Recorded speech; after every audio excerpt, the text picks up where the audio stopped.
नमस्कार साथियों, परिहार क्लासेस में आपका स्वागत है। आज हम उत्तर प्रदेश के भौतिक स्वरूप के बारे में जानेंगे। चलिए शुरू करते हैं। भौगोलिक दृष्टि से उत्तर प्रदेश 77 डिग्री 3 मिनट पूर्वी देशांतर से 84 डिग्री 39 मिनट पूर्वी देशांतर तथा 23 डिग्री 52 मिनट से उत्तरी अक्षांश से लेकर के 30 डिग्री 28 मिनट उत्तरी अक्षांशों के बीच में है। अब ये उत्तरी और पूर्वी का क्या प्रॉब्लम है उसे भी देखते हैं। जैसे कि ये पृथ्वी पर बीचों बीच है, ये है विषुवत रेखा, ये है उत्तरी गोलार्ध एवं नीचे है दक्षिणी गोलार्ध, इधर है पूर्वी गोलार्ध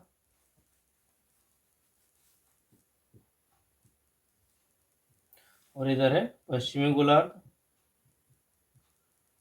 तो चूंकि 0 डिग्री यहाँ पर है और हमारे भारत की स्थिति यहाँ पर है,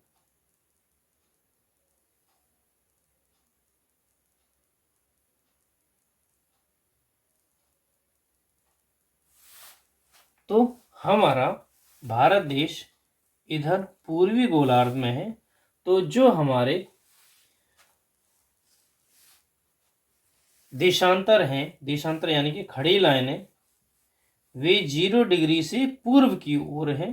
तो इन सभी पर नाम लगेगा पूर्वी। क्योंकि अक्षांश आड़ी लाइनें होती हैं और अक्षांश में देखा जाए तो जो लाइनें हैं वे उत्तरी गोलार्ध में आती हैं यूपी की। तो सभी अक्षांशों में उत्तरी नाम लिया जाएगा। इसीलिए इसे कहा गया है कि जो पहली लाइन स्टार्ट होती है वो जैसे माना कि उत्तर प्रदेश यहाँ पर है, तो 77 डिग्री 3 मिनट यहाँ से आएगा, 77 डिग्री 3 मिनट, और 84 डिग्री 39 मिनट पूर्वी देशांतर है ये। यदि हम अक्षांशों को देखें तो अक्षांश होंगे 23 डिग्री 52 मिनट से, कहाँ से, यहाँ से 23 डिग्री 52 मिनट से लेकर के और ऊपर 30 डिग्री 28 मिनट तक उत्तरी अक्षांश में यह उत्तर प्रदेश फैला हुआ है। तो ये याद करने वाला तथ्य है, ध्यान से याद करें इसे।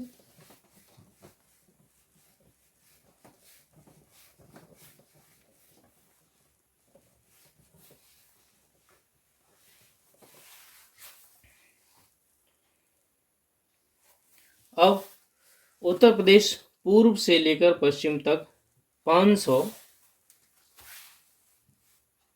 650 किलोमीटर तक फैला हुआ है।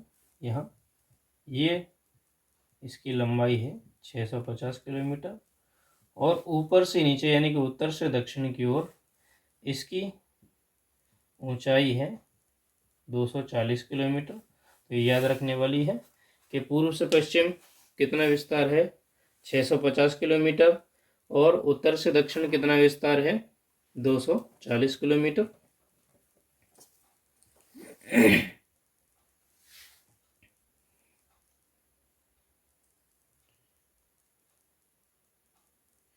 उत्तर प्रदेश का कुल क्षेत्रफल 2,40,928 वर्ग किलोमीटर है।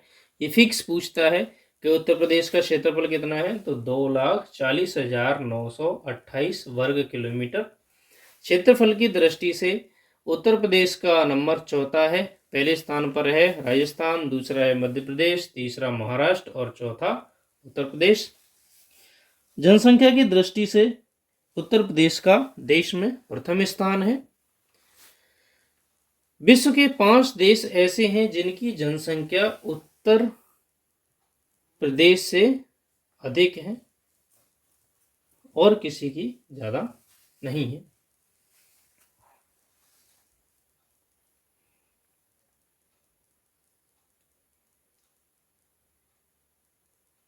ये कुछ फिजिकल डिवीजन है।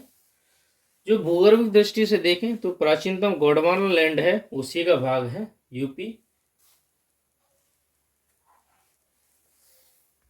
गोंडवाना लैंड वगैरह की हम थ्योरी समझा देता हूं मैं आपको। जैसे जो पृथ्वी थी पहले दो भागों में ये थी। जो स्थलीय भाग था उसे पेंजिया कहा गया, और जो जलीय भाग था उसे पेंथालसा कहा गया। जब ये पृथ्वी आगे चल करके दो भागों में टूटी तो नीचे वाला और ऊपर वाला ये दो स्थान थे।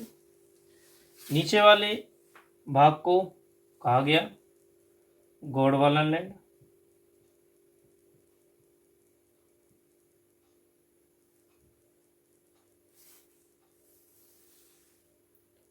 बीच में जो जलीय भाग था वह था तैतीस सागर,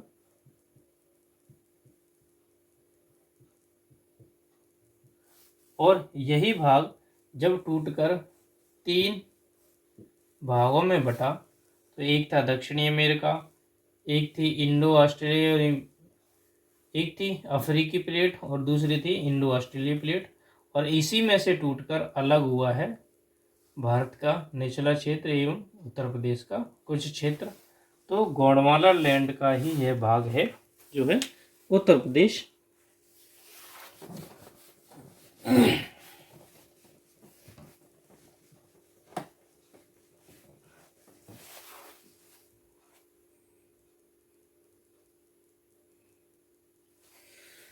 विंध्याचल पर्वत श्रेणियों में स्थित होने के कारण इन चट्टानों को विंध्यन क्रम की चट्टानें कहा जाता है। आगकल्पन निर्मित नीश शैलों को बुंदेलखंड में बुंदेलखंड नीश कहा जाता है। प्राचीन कांप मिट्टी के निक्षेपों को बांगर और नवीन निक्षेपों को खादर कहा जाता है। यानी कि जो बाढ़ के द्वारा हर साल मिट्टी लाई जाती है उसे खादर कहते हैं, और जो पुरानी जलोढ़ मिट्टी है उसे बांगर कहती हैं। इनकी परिभाषा दी गई है। ये उर्वरक नहीं होती हैं, लेकिन नई जो खादर मिट्टी होती है वह उर्वरक होती है। दक्षिण का जो पठारी प्रदेश है उसे बुंदेलखंड का पठार कहते हैं।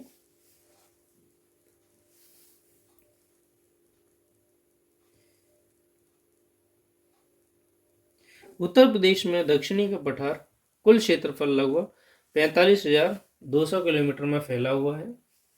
कैसूर श्रृंखला बुंदेलखंड से लगी हुई है एवं इसकी रचना विंध्यन शैल से हुई है। बुंदेलखंड में लाल मिट्टी का विस्तार पाया जाता है एवं बुंदेलखंड में पलाश नामक घास बहुत ज्यादा पाई जाती है। तो बुंदेलखंड में कौन सी घास? पलाश घास पाई जाती है।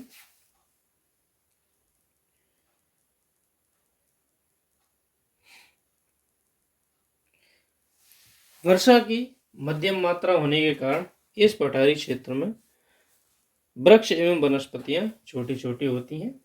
तो वीडियो को अंत तक देखने के लिए धन्यवाद। Thank you.